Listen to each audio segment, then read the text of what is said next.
노무현.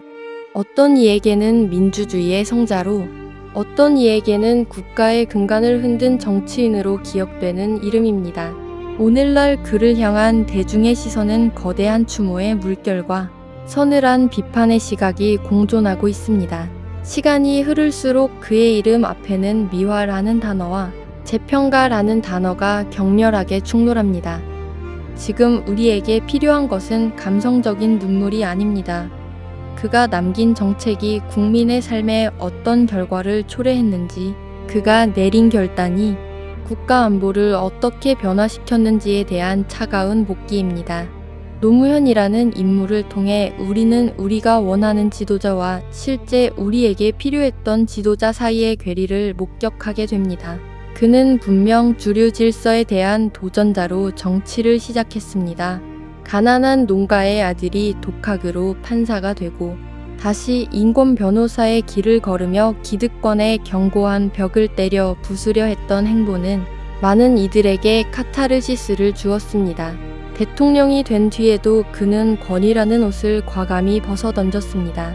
검찰, 국정원 등 이른바 권력기관들을 정치의 도구로 쓰지 않겠노라 선언했고 청와대의 문턱을 낮추었습니다. 하지만 이 실험적인 탈권위는 통치 능력의 부재라는 비판으로 이어지기도 했습니다. 대통령의 소탈한 언어는 국가 원수로서의 신뢰를 덜어뜨리는 독설로 비치기도 했고 토론과 공개 발언을 중시했던 소통 방식은 사회적 합의를 이끌어내기보다는 소모적인 갈등을 양산하는 단초가 되기도 했습니다. 정치는 이상만으로 움직이지 않는다는 냉혹한 현실이 서서히 고개를 들기 시작한 지점이었습니다. 서민의 대통령을 자처했던 노무현 정부가 가장 뼈아프게 마주해야 했던 현실은 경제였습니다. 특히 부동산 정책은 그의 정부를 상징하는 실패의 기록으로 남았습니다. 강남 투기 세력과의 전쟁을 선포하며 수십 차례의 고강도 규제를 쏟아냈지만 결과는 참담했습니다. 서울과 수도권의 집값은 폭등했고 내 집 마련의 꿈을 가졌던 서민들의 절망감은 깊어만 갔습니다. 이념이 시장을 이길 수 있다고 믿었던 오만이었습니다. 규제가 강화될수록 풍선 효과가 나타났고 세금 폭탄은 고스란히 세입자들에게 전가되었습니다. 입으로는 서민을 외쳤지만 실제 서민들의 지갑과 삶은 양극화와 비정규직의 확산이라는 굴레 속에서 더욱 팍팍해졌습니다. 이러한 경제정책의 한계는 오늘날 그를 실패한 대통령으로 규정하는 이들이 드는 가장 강력한 근거입니다. 방향은 옳았을지 몰라도 결과가 국민을 고통스럽게 했다면 그것은 지도자의 유능함과는 거리가 먼 것이기 때문입니다. 국민들이 가장 불안해하고 불편해하는 지점은 바로 안보와 대북 정책입니다.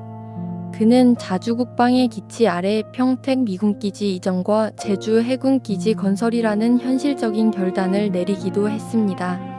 이는 국가 이익을 최우선으로 한 그의 꼭 중 하나입니다. 하지만 그 이면에는 국가의 생존권이 달린 안보를 위태롭게 했다는 날카로운 비판이 자리 잡고 있습니다. 특히 2007년 남북정상회담 당시 서해 북방한 개선, 즉 NLL에 대한 그의 발언은 주권 포기 논란을 불러일으켰습니다.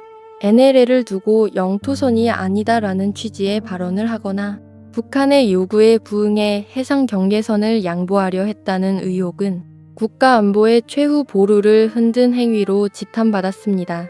평화를 지키기 위한 전략적 선택이라는 옹호도 있지만 북한의 핵 위협이 가시화되던 시기에 보여준 일방적인 퍼주기와 저자세 대북 기조는 대한민국 안보의 기본틀을 약화시켰다는 평가를 피하기 어렵습니다. 국가 안보에 있어 선의는 결코 실력을 대신할 수 없다는 교훈을 남긴 셈입니다. 그의 재임 기간은 대한민국 사회가 이념적으로 가장 치열하게 갈라진 시기이기도 했습니다. 국회와의 끊임없는 충돌은 국정 동력을 약화시켰고 언론과의 전면전은 사회적 피로도를 높였습니다.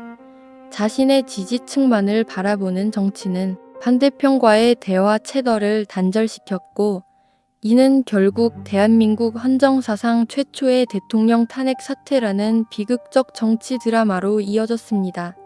비판이 거세질수록 그는 유연해지기보다 더 강하게 독설을 내뱉고 밀어붙였습니다.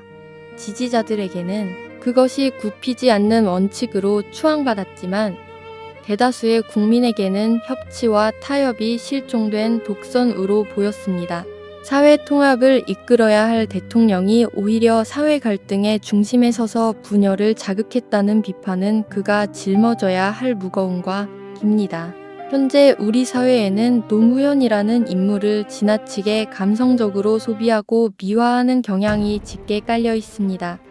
그의 비극적인 최후가 정책적 실패와 안보상의 과오를 덮어버리는 면죄부가 되고 있다는 지적입니다. 그를 하나의 상징으로 박제하여 추종하는 문화 속에서 정당한 비판과 객관적인 평가는 설 자리를 잃어가고 있습니다. 우리는 물어야 합니다. 그가 지금 추앙받는 이유가 진정으로 국가를 부강하게 하고 국민을 평안하게 했기 때문인가? 아니면 단순히 그가 남긴 인간적인 연민과 처사 때문인가를 말입니다.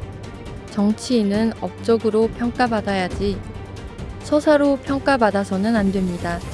만약 그의 정책이 지금의 부동산 문제를 낳고 안보의 허점을 만들었다면 그것은 추앙의 대상이 아니라 성찰의 대상이 되어야 마땅합니다.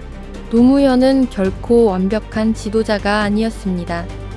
그는 이상주의자였으나 현실에 서툰 통치자였고 변화를 갈망했으나 그 과정에서 공동체의 질서를 위협하기도 했습니다. 제주 해군기지와 미군기지 이전 같은 국가적 결단이 그의 공이라면 NLL 논란과 집값 폭등, 사회적 분열은 그의 명백한 실입니다. 그의 시대는 끝났지만 그를 향한 논쟁이 멈추지 않는 것은 우리가 정치를 대하는 태도에 문제가 있기 때문일지도 모릅니다. 지도자를 신격화하여 모든 과오를 덮어줄 것인가? 아니면 차가운 이성으로 그가 남긴 흉터까지도 기록할 것인가? 노무현은 시대를 앞서간 선구자도 그렇다고 단순히 무능한 실패자도 아니었습니다. 그는 우리 정치가 마주한 가장 뜨거운 거울일 뿐입니다. 그 거울을 통해 우리가 보아야 할 것은 노무현이라는 개인의 얼굴이 아니라 그가 남긴 상처 입은 대한민국과 그 안보의 현실입니다. 그를 어떻게 평가하느냐는 결국 우리가 어떤 나라를 만들고 싶은가에 대한 답입니다. 감정을 걷어내고 미화를 지우고 기록된 사실 앞에 겸허히 서야 할 때입니다. 그것이 노무현이라는 이름을 역사에 바르게 돌려주는 유일한 길입니다.